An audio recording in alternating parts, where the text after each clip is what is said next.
જૂનાગઢના તપસ્વી રાજયોગીની બ્રહ્માકુમારી દમયંતી દીદીનું દેહાવસાન।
Ben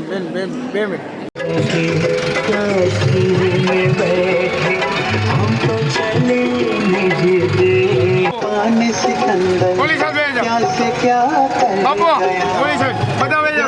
जब वो जहाँ से खाली हाथ गया का था वो मंजर भी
Yeah,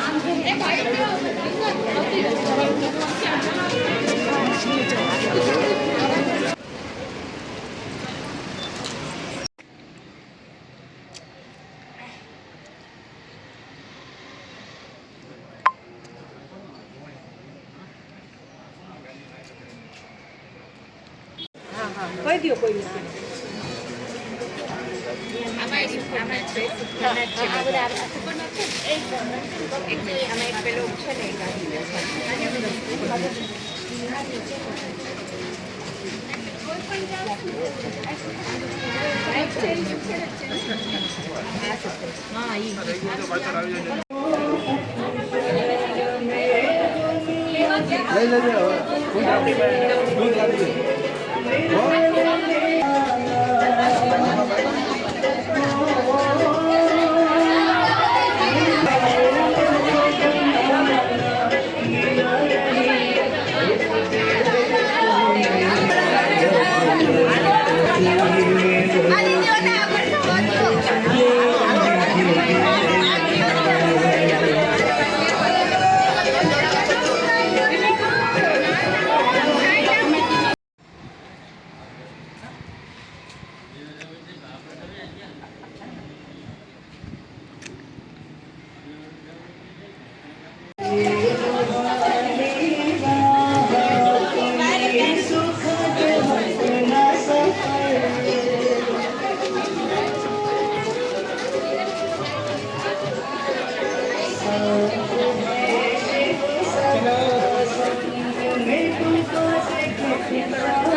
धीरे धीरे धीरे धीरे धीरे हाव धीरे हो हाव धीरे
ઓમ શાંતિ. પ્રજાપિતા બ્રહ્માકુમારી ઈશ્વરીય વિશ્વવિદ્યાલય જુનાગઢ ખાતે આદરણીય પરમ પૂજ્ય પરમ શ્રદ્ધેય તપસ્વી મુહૂર્ત બ્રહ્માકુમારી રાજયોગીને દમયંતી દીદી, જેમણે આજ રોજ પોતાના પુરાના દેહનો ત્યાગ કરી પરમાત્માની ગોદ લીધી છે. આદરણીય દમયંતી દીદી પોતાના સાધના કાળ દરમિયાન 1964થી આ સેવામય જીવનની અંદર પ્રભુ સમર્પિત થયા ત્યારથી કરીને લગાતાર સેવાનો ભેખ ધારણ કરીને જૂનાગઢની અંદર લગભગ 55 વર્ષથી તેમણે પોતાનું સેવાનું યોગદાન આપ્યું, જેમાં શરૂઆત જૂનાગઢમાં થઈ, એક નાનકડા બીજથી શરૂઆત થઈ અને આજે ટોટલ જૂનાગઢ ડિસ્ટ્રિક્ટની અંદર આપણા 55 જેટલા નાના મોટા સેવા કેન્દ્રો અને અમારા જેવા 160 જેટલા તપસ્વી સાધનામય બહેનોનું જીવન બનાવનાર આદરણીય દીદીએ આજે સવારે 5:50 દેહનો ત્યાગ કર્યો, જેમની આજે શાંતિ યાત્રા, એમની અંતિમ યાત્રા આજ રોજ બપોરે 3:30 વાગે જૂનાગઢ ગિરનાર દરવાજા સ્થાનિક સેવા કેન્દ્રથી નીકળશે અને આ તપસ્વી મૂરત આત્માના એક તપસ્યાના શક્તિશાળી વાઇબ્રેશન આપણા શહેરના ને મળે એટલા માટે એમની એક શાંતિ યાત્રા ગિરનાર દરવાજાથી થઈ દાતાર રોડ, જયશ્રી રોડ, ત્યાંથી તળાવ દરવાજા અને આઝાદ ચોકથી કરીને એમજી રોડ અને જવાહર રોડથી થઈને ગિરનાર રોડ ઉપર આવશે. એની સાથે સાધક બ્રહ્માકુમાર ભાઈઓ અને બહેનો પણ જોડાશે અને સાંજે 4:30 વાગે એમની અંતિમ યાત્રા છે. આ સાથે જૂનાગઢના સર્વ ધર્મ પ્રેમી ભાઈ બહેનોને જણાવવાનું કે આવા તપસ્વી મૂરત સાધનામય જીવન જીવીને જેણે જિંદગીને ફક્ત જીવ્યું નહોતું, જિંદગીને કેમ જીતાય એ શીખવીને ગયા છે. એમની પ્રાર્થના સભા આપણા ગિરનાર દરવાજા રાધાનગર સ્થાનિક સેવા કેન્દ્રમાં સવારે 10થી 12 રવિવારના રોજ રાખવામાં આવી છે. ઓમ શાંતિ. ઓમ શાંતિ. વર્ષો થયા જેમને જૂનાગઢ અને સોરઠ પંથકને એક શાંતિની અનુભૂતિ કરાવી છે.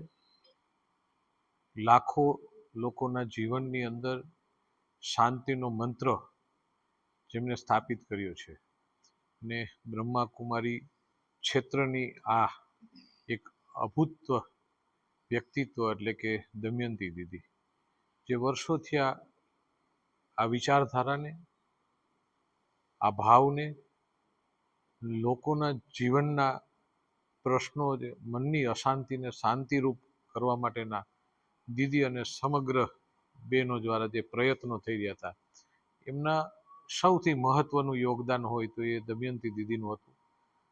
અને મારા જેવા કેટલાય કાર્યકરોને આશીર્વાદ આપ્યા છે અને કેટલાય લોકોના જીવનની અંદર જે ઉલઝનો હોય, જેમના વિચારો હોય, મન અશાંત હોય, કોઈ પરિસ્થિતિની અંદર એ વિચારોની અંદર અટવાયેલા હોય, ત્યારે એક શાંતિની અનુભૂતિ કરવા માટે દીદીએ ખૂબ જ મહત્વનું યોગદાન એમની સમગ્ર ટીમ દ્વારા આ લોકોની અંદર આપ્યું છે. એટલે એક આમ કહીએ તો એક વ્યક્તિ નહોતા, પણ એક આત્મા હતો, ઈશ્વરી આત્મા, કે જે આપણા વચ્ચેથી આજે વિદાય લીધી છે. એટલે એમનો જીવ ગયો છે, પણ એમના વિચારો હજી પણ આ ક્ષેત્રની અંદર, આ સેન્ટરની અંદર કાયમને માટે રહેવાના છે અને એના વિચારોથી કાયમને માટે સેન્ટર અને બધા દીદીઓ પણ એમના આશીર્વાદથી વધારેમાં વધારે લોકોને એક શાંતિની અનુભૂતિ થાય તેમના માટે કાયમ રહેશે. ખાસ કરીને આ વિસ્તારના એક કાર્યકર તરીકે, એક પ્રતિનિધિ તરીકે સોરઠ પંથકે અને બ્રહ્માકુમારી ક્ષેત્રએ એક વિરલ વ્યક્તિત્વ આજે ગુમાવ્યું છે, ત્યારે એમની દુઃખ એ સ્વાભાવિક તરીકે દરેક લોકોને પણ હોય. પણ પરમ કૃપાળુ પરમાત્માને આપણે પ્રાર્થના કરી કે અમને બધાને આ દુઃખ સહન કરવાની શક્તિ આપે અને દીદીના જીવનમાંથી આપણે પણ કંઈક શીખી અને કંઈક નવા વિચારો સાથે આપણે પણ એક શાંતિની અનુભૂતિ લોકોને કરાવી અને આપણે કરી, એવી સૌને પ્રાર્થના છે. ઓમ શાંતિ.